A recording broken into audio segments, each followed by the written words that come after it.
Bonjour Bernard Wallet. Bonjour. J'aimerais tout d'abord vous poser une première question. Comment avez-vous découvert l'œuvre de Gabriel Witkop ? Alors c'est un souvenir très fort, très très fort. Le lieu n'était pas spécialement bucolique. C'était côté de la gare SNCF de Clermont-Ferrand.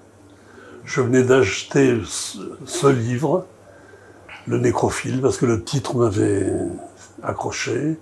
Le nom de l'auteur aussi, parce que je trouvais que ce WI2TKOP, ça m'intriguait. J'ai lu ce livre, assis sur un banc à côté de la gare, et c'est un souvenir indélébile. C'est-à-dire que je me souviens de tout, de la lumière très forte qu'il y avait sur les pages, qui faisait que, comme je suis luminophobe, c'est comme si le texte m'aveuglait, quoi. Il y avait quelque chose de très très fort. Et je pensais en le lisant à mes lectures précédentes, notamment celle des Chants de Maldoror, de Lautréamont, où le début me semblait être comme une sorte qui aurait pu être comme un avertissement à ce livre, et qui m'a bouleversé, quoi. Et puis les années ont passé, je l'ai relu, et je me suis rendu compte que probablement, et sans aucune provocation, aucune, c'est peut-être un des plus beaux romans d'amour que j'ai lus. Donc ça, pour moi, ça a été un choc inouï, formidable. J'en ai parlé autour de moi. Les gens me regardaient de manière un peu bizarre quand je leur parlais du sujet, d'un homme qui tombe amoureux d'un corps qui a d'aviary, et ça choquait beaucoup les gens, et ceux qui admettaient d'aller à la rencontre de ce texte me remerciaient après, quoi. Voilà. À cette époque-là, c'était la première parution du Nécrophile dans les années 70 ? Oui, alors c'était celui qui était... Je me souviens de tout, de la couverture qui était noire et violette, et qui était paru chez Régine Desforges, qui avait déjà... Le nom de cet auteur avait déjà une odeur un peu de soufre, l'éditeur et tout ça. Et j'avais vraiment... j'avais eu un choc formidable, j'en avais parlé, je me souviens, avec un ami libraire qui est hélas plus de ce monde, qui s'appelait Jean Rome, à Clermont-Ferrand, et qui m'avait dit, mais oui, c'est très très bien. Puis ensuite, peut-être que le choc esthétique le plus fort que j'ai ressenti en lisant un livre de Gabriel, c'est La mort de C. D'accord. Parce que je rentrais d'un voyage en Inde, qui avait été particulièrement âpre, difficile et sauvage. Et donc, la résonance de ce que j'avais vécu là-bas avec ce que je lisais, et surtout le style avec lequel Gabriel racontait cette histoire, m'avait, je sais pas, littéralement... j'avais l'impression qu'elle était en train de m'inventer, quoi, en tant que lecteur. Voilà. Est-ce que vous avez eu l'occasion de la rencontrer avant de la publier ? Alors, il faut que je fasse un petit retour en arrière. Quand je démarre Vertical en 95, j'ai pas d'auteur, quoi. Mais par contre, j'ai des liens avec un certain nombre d'auteurs avec qui j'avais travaillé auparavant. Et surtout, j'avais une liste d'auteurs que j'aimerais publier. Et parmi ceux-là, il y avait bien évidemment Gabriel Witkop, qui, lorsqu'elle avait publié son premier livre, le Nécrophile, avait déjà 52 ans. Le temps avait passé, je me disais peut-être qu'elle est même plus de ce monde. J'avais pas fait de recherche plus que ça. Et un jour, ma compagne, Lydie Salver, avait été interviewée par un jeune journaliste dans une radio à Lille, Nicolas Delécluse. Et il avait envoyé une lettre à Lydie dans laquelle il lui disait que il savait que le compagnon de Lydie était éditeur, et est-ce qu'il pensait que je pourrais être intéressé, est-ce qu'elle pensait que je pourrais être intéressé par un texte de Gabriel Witkop. Quand j'ai vu le nom de Gabriel Witkop sur la page, je vous dis, j'avais l'impression que c'était l'être était comme radioactive, comme si les lettres de ce nom m'appelaient. Donc j'ai immédiatement appelé Gabriel à Francfort. Enfin, j'ai d'abord appelé Nicolas, qui m'a donné le téléphone de Gabriel. Et Gabriel est venu 2 jours après. On s'est donné rendez-vous dans un bar près de l'église Saint-Germain. Et elle a eu 2 réticences. À l'époque, j'avais déjà le crâne rasé et des battle dress, et j'étais habillé en noir. Elle avait demandé à la personne qui m'accompagnait, elle me dit, je ne sais pas comment vous demandez ça, mais Bernard ne serait pas un néo-nazi. Alors, elle a été très vite rassurée que ce n'était pas le cas. Et la deuxième chose qui était sa prudence, et ça c'est cette parole que je voulais absolument tenir, en gros, est-ce que vous serez fidèle à moi, auteur, en tant qu'éditeur? Et je lui dis, mais vous pouvez compter sur moi. Et l'aventure a commencé comme ça, quoi. Et comment est-ce qu'elle était par rapport à ces publications? Est-ce qu'elle était heureuse de voir que son œuvre allait être à nouveau publiée, ou comment elle a réagi quand elle a vu que c'était vraiment concret? Je pense que le fait qu'elle soit venue 2 jours après mon coup de téléphone, oui, ça en dit beaucoup. Oui. c'était déjà un élément de réponse. Mais oui, c'est vrai, je pense, enfin, peut-être que le plaisir de ce métier, le plaisir d'éditeur, c'est justement de rendre justice à des gens qui, comme elle, étaient un peu tombés dans l'oubli. Et je salue votre initiative de la remettre après sa mort sur les rails de la notoriété, parce qu'elle le mérite largement. Et c'est quelqu'un qui, effectivement, m'a fait du bien, moi, en tant qu'éditeur, hein, parce qu'elle avait confiance en moi.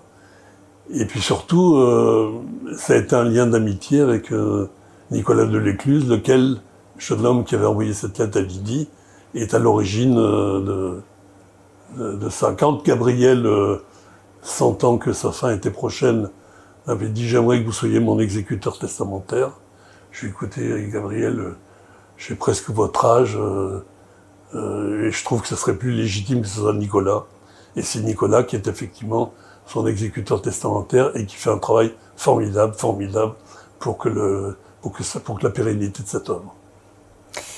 Justement, votre travail, vous, en tant qu'éditeur avec Gabriel, comment est-ce qu'il s'est passé? Est-ce que elle a retravaillé ses textes, ou est-ce qu'elle vous a donné les manuscrits tels qu'ils étaient écrits ou... Pour dire la vérité, c'était comment dire, du fignolage, quoi. Oui. Sur les premiers, sur ceux qu'on rééditait. Après, bon, on a beaucoup discuté sur les titres, notamment. D'accord. Beaucoup. Moi, je trouvais que, peut-être c'est une bêtise de ma part, mais je trouvais que la reprise des Holocaustes sous ces titres-là pouvait être interprétée de manière ambiguë par certains. Elle l'a très très bien compris, il m'a dit vous avez tout à fait raison, enfin voilà. Donc c'était un échange continuel, et c'était un échange aussi, comme elle habitait Francfort et nous à Paris, donc ça se passait beaucoup aussi par téléphone, et je me rendais aussi souvent à Francfort pour la voir, pour discuter sur ses textes. Mais le travail d'éditeur était un travail d'attention, un travail normal qu'on fait. Par exemple, je me souviens que quand elle avait le livre qui s'appelle « Chaque jour est un arbre qui tombe », avait un titre très sadien.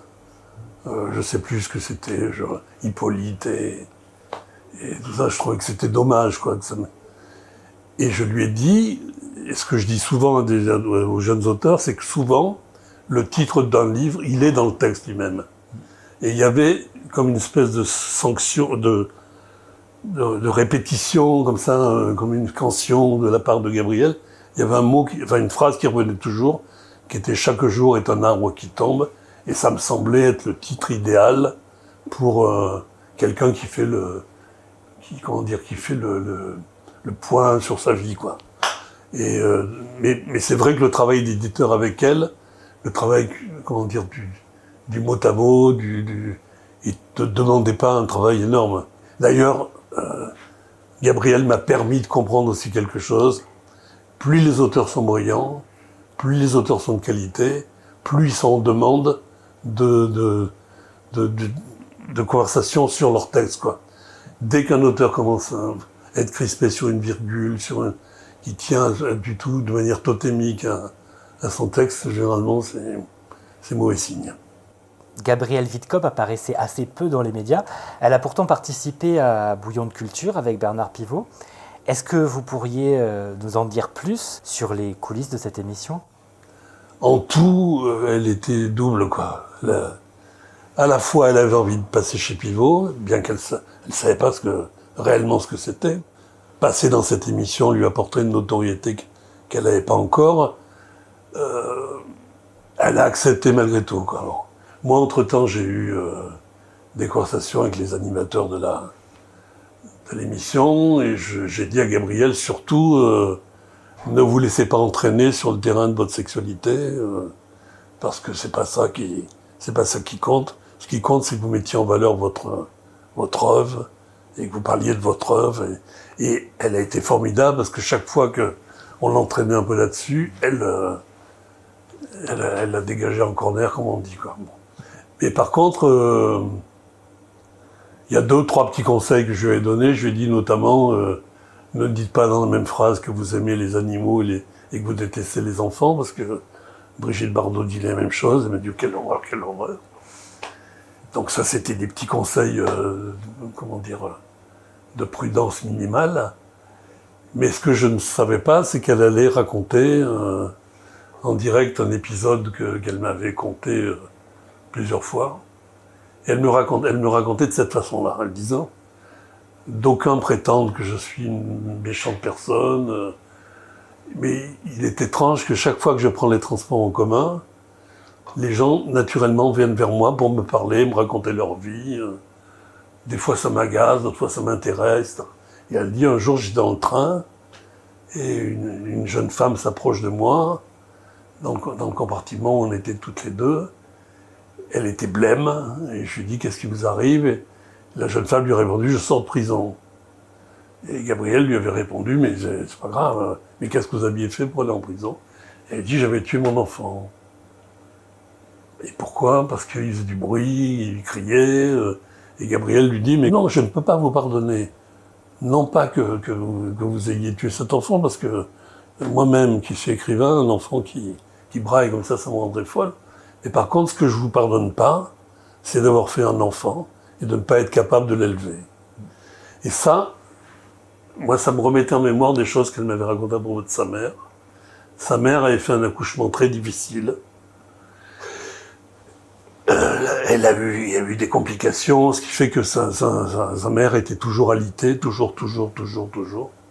Et elle me disait, Gabrielle me disait, le seul lien que j'avais avec ma mère, la seule chose que me disait ma mère, c'était quand j'allais la voir dans sa chambre, je lui disais, maman, avez-vous bien dormi?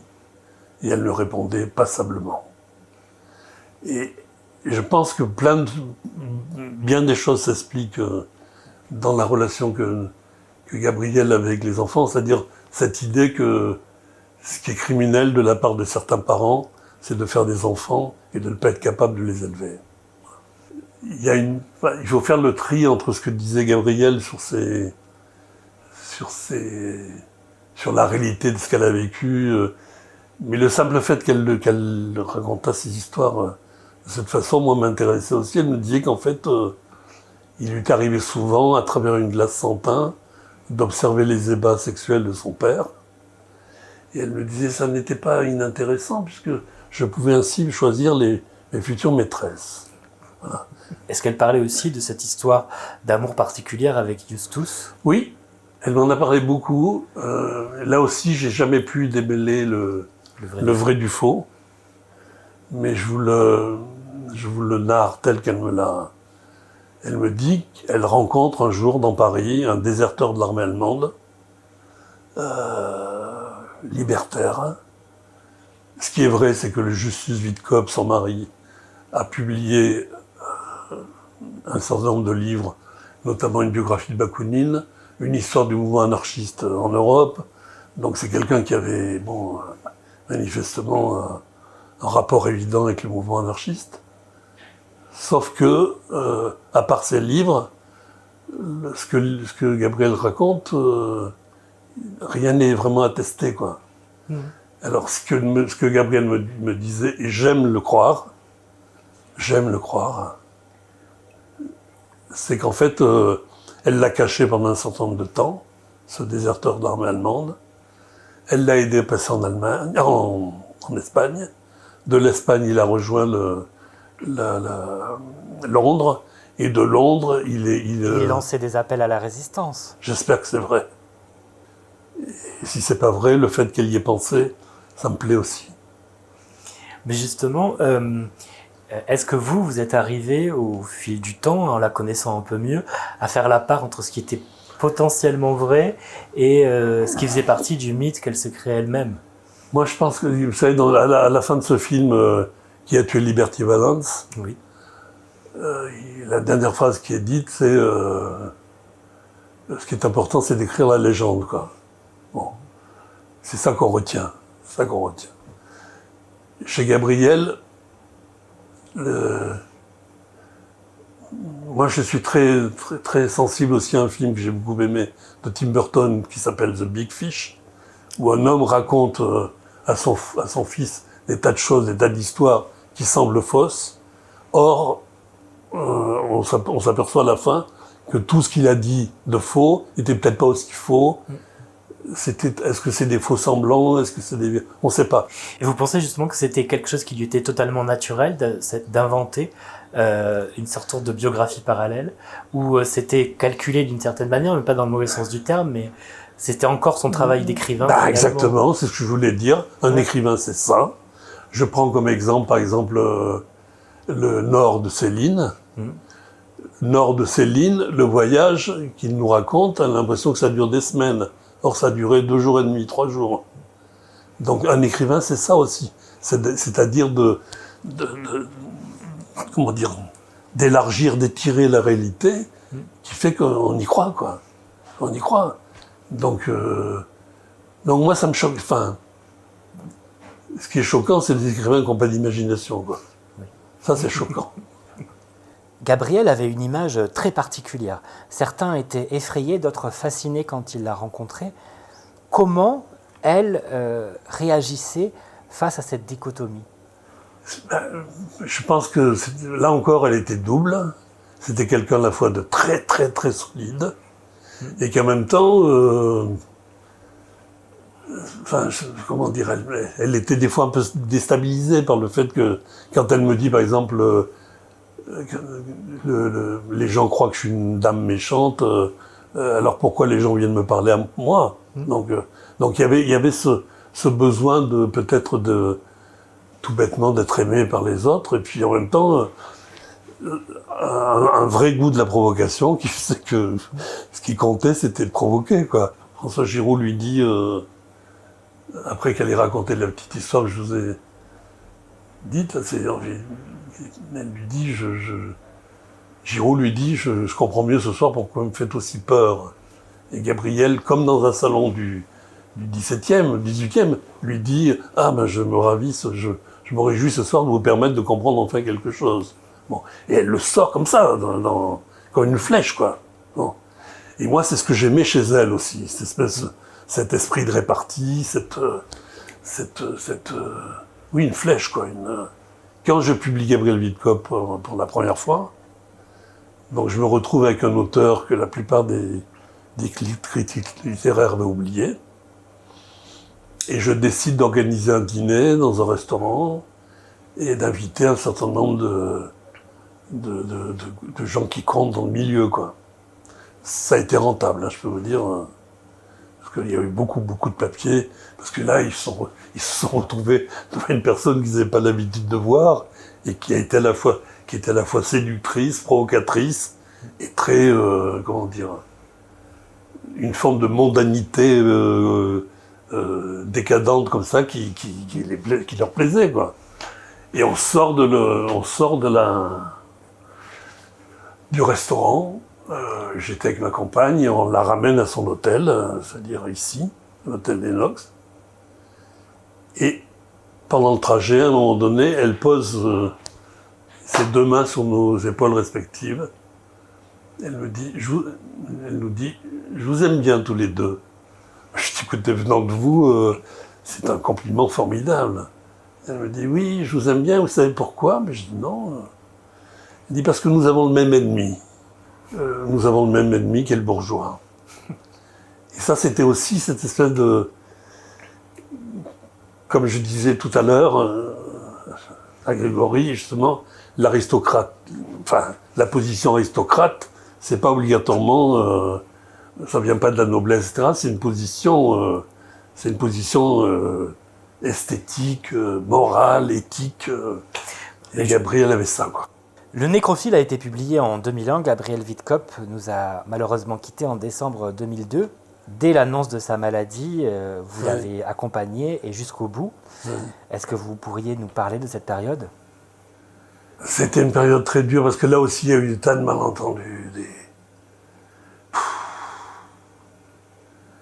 Elle m'avait toujours dit qu'elle se suiciderait.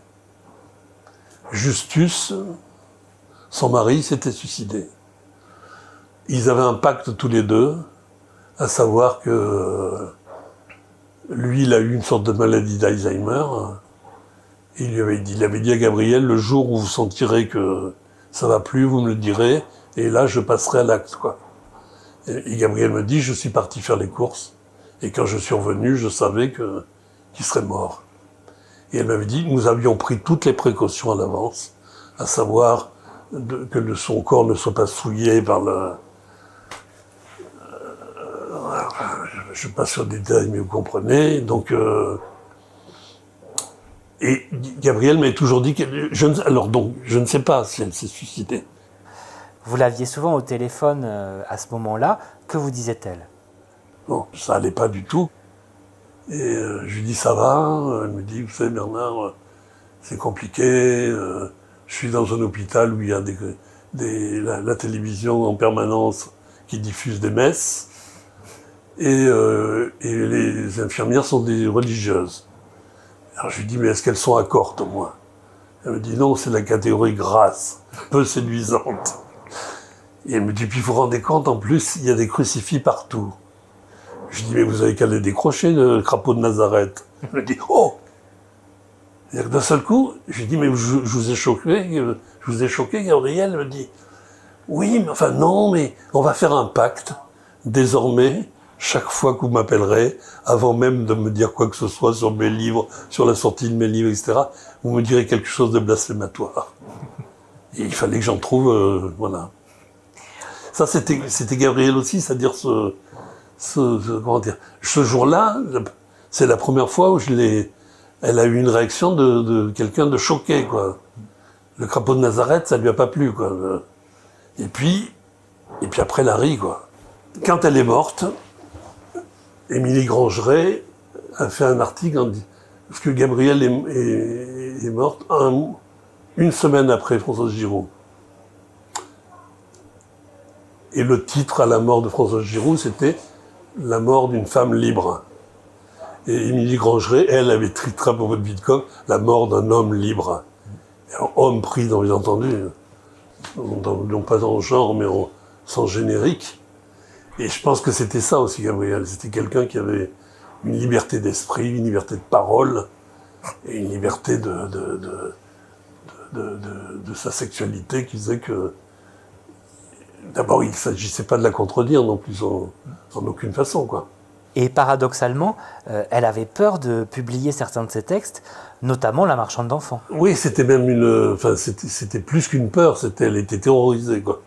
Parce qu'en fait, probablement que des gens qui avaient lu ce manuscrit l'avaient inquiété. Ça, je sais que autour d'elle, il y a eu des réflexions un peu inquiétantes. Et moi, j'essayais de lui faire comprendre que de toute façon, la force de sa narration faisait que ça risquait pas de poser de problème. Donc elle avait très très peur, effectivement, de se retrouver face à un procès qui aurait été très pénible pour elle. Bon. Et alors, elle me dit, mais on pourrait demander une préface à quelqu'un. J'ai dit oui, bien sûr, mais vous savez, Lichtenberg disait une préface qui pourrait s'appeler Paratonnerre. Donc la préface, elle n'est pas là pour ramasser les coups. Et elle me dit, mais à qui on pourrait demander? Je dis, écoute, je ne sais pas, vous pensez à quelqu'un? Elle me dit, je pense à Roland Barthes, qui était mort depuis 10 ans. Et ça montrait un peu, à la fois, comme Gabrielle était déconnectée aussi du milieu littéraire parisien. Elle s'intéressait pas du tout à ce genre d'événements. Bon.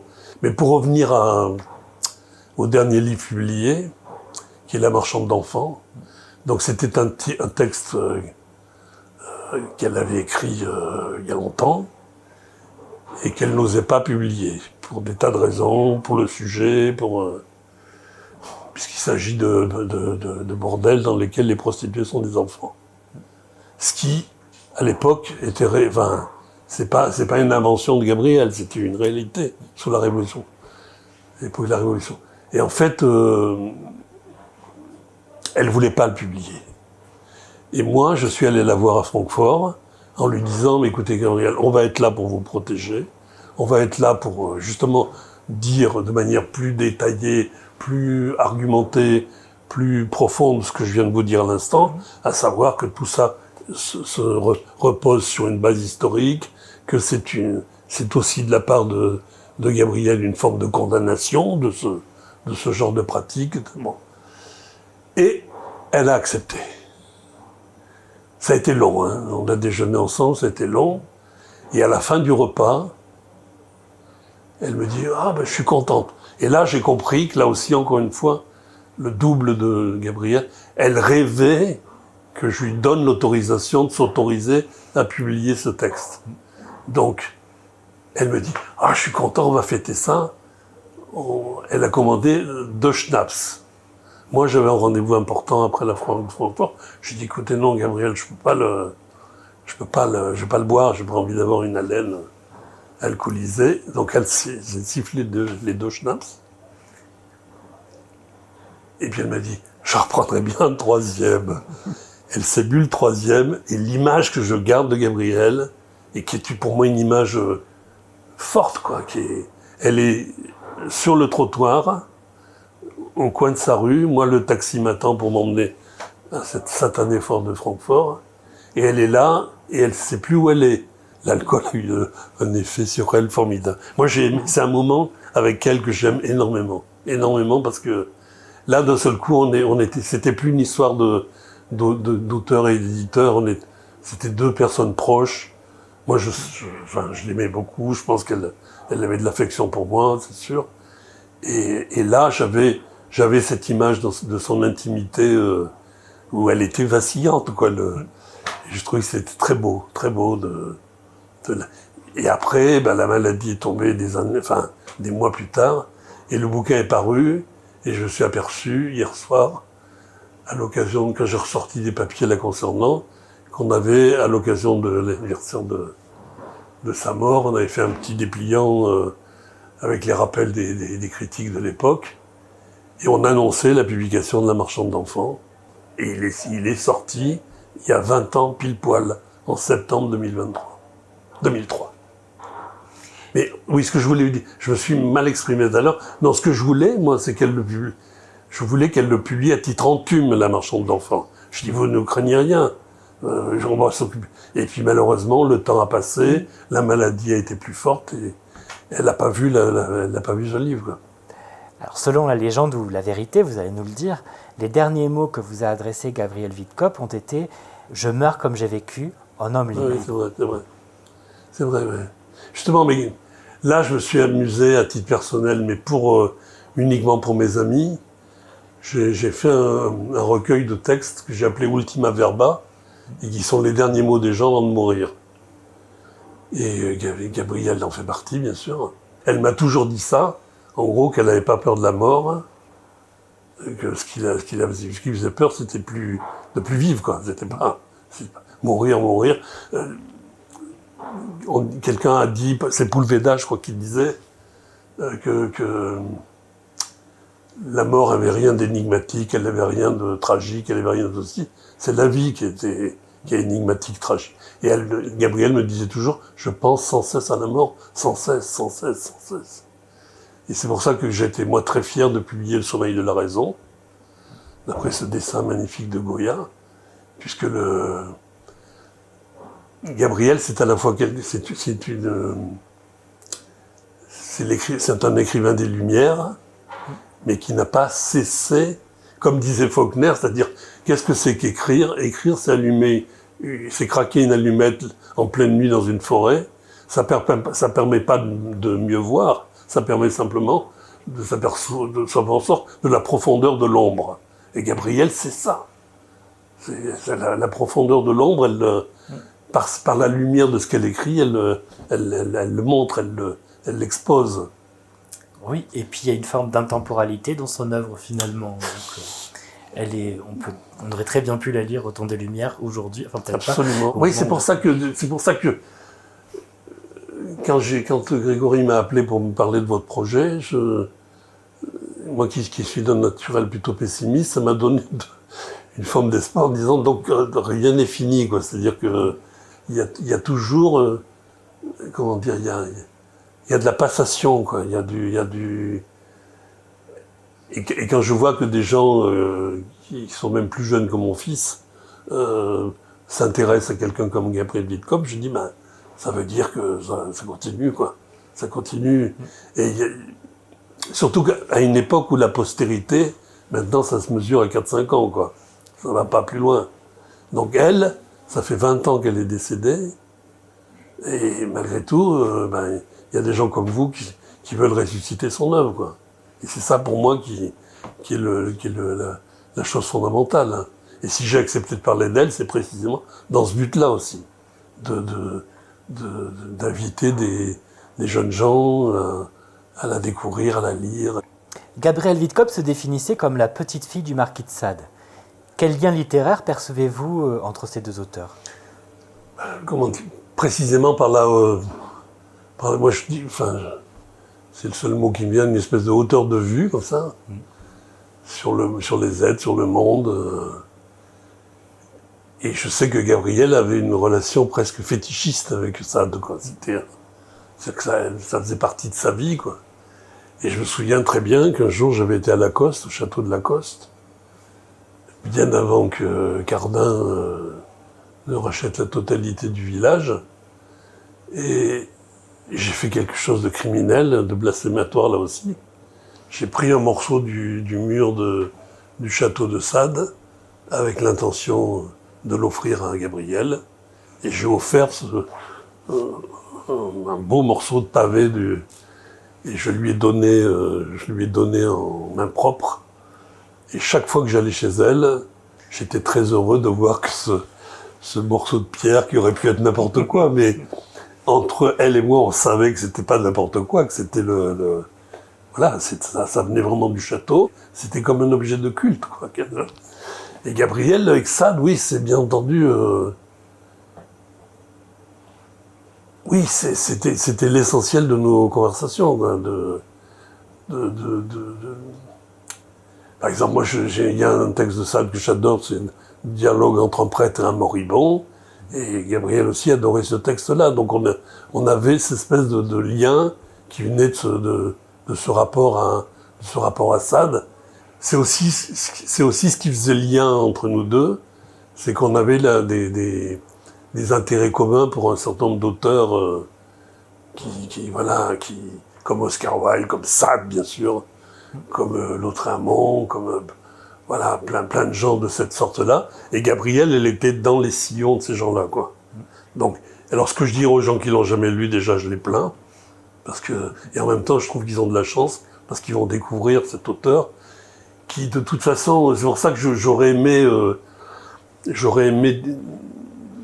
pouvoir réciter par cœur, mais je peux pas, l'incipit de Lautréamont, des Chants de Malheureux, parce que c'est exactement ça, c'est-à-dire que les âmes sensibles, il faut qu'ils s'éloignent de ce texte-là, de ces textes-là, et qu'en même temps, ça serait une erreur de leur part, parce que il y a tout à gagner en lisant un auteur comme ça. Tout à gagner.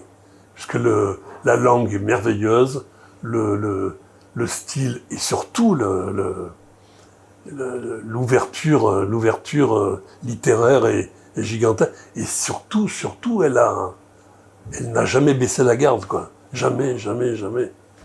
En aucune façon. Moi, parmi les choses que je regrette, c'est elle avait écrit une histoire de la mode européenne, de la mode en Europe. Donc, ce livre-là, maintenant, bien évidemment, il doit être dépassé, mais donc c'est quelqu'un qui avait un éventail très large, quoi. Elle a été traductrice, c'est elle qui a fait découvrir Peter Handke à Gallimard, des gens comme ça, quoi. Donc c'était quelqu'un qui avait une vraie culture, un vrai... Parce que c'était une artiste complète, soulignée, Oui, elle faisait oui, des bien collages, sûr. elle faisait des aquarelles. Bien sûr, elle dessinait, elle a illustré des tas de livres de bibliophilie. Enfin, c'était quelqu'un qui avait, oui, plusieurs cordes à son arc, comme on dit. Mais elle, Gabrielle, dans le même temps, elle faisait des reportages partout, dans tous les pays d'Asie. Et elles n'étaient pas nombreuses, les femmes qui à l'époque faisaient ça. Et puis surtout, c'était pas, elle débarquait là elle n'avait pas d'entre-gens, elle travaillait pour la Frankfurter Allgemeine Zeitung, qui était un grand journal, mais elle-même, c'était pas une plume connue à l'époque. Mais les carnets d'Asie, c'est une merveille, ce livre. Parce que c'est au-delà d'un carnet de voyage. Et alors, il y a des tas d'épisodes avec elle, où manifestement, elle était en train elle exagérait largement ce qu'elle avait vécu là-bas, notamment, me disait-elle, le jour d'une rencontre avec un tigre, avec lequel elle s'est retrouvée nez à nez, et à qui elle a fait la leçon, et que le tigre serait reparti que baisser, ouais, il baissait. Je crois pas, je crois pas trop à ça. En même temps, c'est une belle anecdote, malgré tout. Ben oui, mais justement, mais là encore une fois, c'est ce que je disais. J'aime croire que cet incident s'est vraiment passé. Et puis après tout, pourquoi pas, quoi. Pourquoi pas. Parce qu'elle était suffisamment autoritaire pour que même un tigre ait peur d'elle.